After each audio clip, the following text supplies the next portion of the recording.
আসসালামু আলাইকুম বন্ধুরা, সবাই কেমন আছেন? আশা করি ভালো আছেন। আজকে নতুন একটি রিভিউ নিয়ে এসেছি। এটি ফ্লুফেন্টিক্সল ও মেলিট্রাসিন গ্রুপের রেনজিট।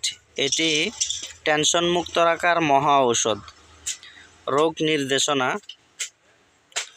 উৎকণ্ঠা এবং বিষণ্ণতা, ঘুমের সমস্যা, বিষণ্ণতাজনিত অসুস্থতা, মানসিক দুশ্চিন্তা, আবেগজনিত মানসিক যন্ত্রণা, ইমোশনাল ডিস্টারবেন্স ইত্যাদি। প্রয়োগ, মাত্রা ও ব্যবহার বিধি: একটি করে ট্যাবলেট দিনে 2 বার, সর্বাধিক 2 থেকে 3 মাস খেতে পারবেন।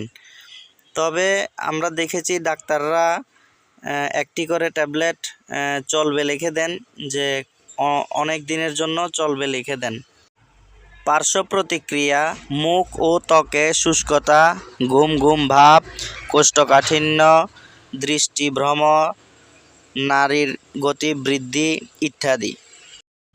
গর্ভাবস্থায় ও স্তন্যদানকালে ব্যবহার: গর্ভাবস্থায় ও স্তন্যদানকালে ব্যবহার না করাই উচিত, তবে একজন চিকিৎসকের পরামর্শ অনুযায়ী ব্যবহার করা যেতে পারে। সতর্কতা ও যেসব ক্ষেত্রে ব্যবহার করা যাবে না: মৃগী রোগী, মস্তিষ্কের গুরুতর সমস্যা, লিভার বা কিডনির গুরুতর রোগ এবং শিশু। ধন্যবাদ প্রিয় বন্ধুরা আমার ভিডিওটি দেখার জন্য। আমার চ্যানেলটি যদি আপনি নতুন হয়ে থাকেন, অবশ্যই আমার চ্যানেলটিতে লাইক, কমেন্ট ও সাবস্ক্রাইব করে দিবেন।